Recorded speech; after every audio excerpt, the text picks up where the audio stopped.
artificial intelligence is now taking on the music industry, as one AI-generated music artist has become the first to debut on the Billboard chart, sending a shockwave through the industry that could reverberate across Hollywood. Here to explain, former Sony Music executive Seth Schachner. Now, this artist, Nikki Jones is the name. Just want to hear from Nikki, who was on, I believe it was CBS just the other day. Let's listen to this. I wouldn't call it a shortcut because I still put in the work. And anytime something new comes about and it challenges the norm and challenges what we're used to, you're going to get strong reactions behind it. And I just feel like AI is the new era that we're in. The new era that we're in. She's not wrong, Seth. No, I mean, the artist, you know, it's a creation, Xania Monet. And, you know, I think there's a little bit of a misperception out there, Jonathan. I mean, this is actually a human being. That's Nikki Jones.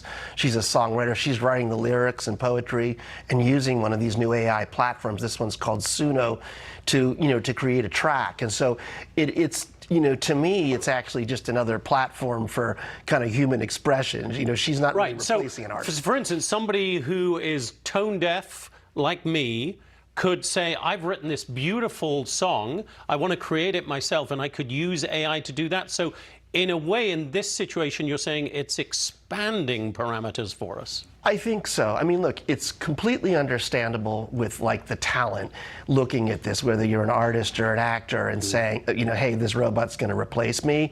But, you know, firstly, this stuff isn't new. AI has been out in the industry, and it's quietly embedded throughout Hollywood, even for Oscar-winning pictures now, on the below-the-line production process, as well as in music. It's on the last Beatles record, Revolver, basically.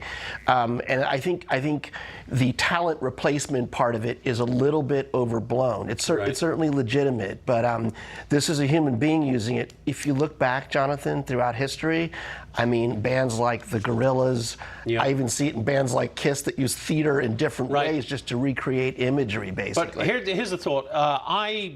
For this segment, it seemed natural to ask AI if AI was a threat. So I asked AI if AI was a threat to music artists and others. It says, yes.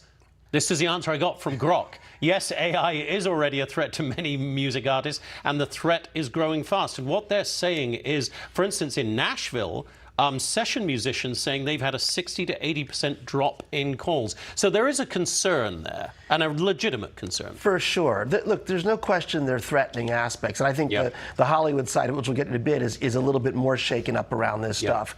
But I also see it as being part of the landscape in a strong way. I think the real thing is these AI artists, they don't have the longevity that, say, a Springsteen or a Carole King does, and they don't have that connection. So okay, I'm sorry, Seth, with the breaking news, we got to wrap it up here. We're running out of time, but thank you so much, as always, for explaining AI and its dangers and opportunities for all of us.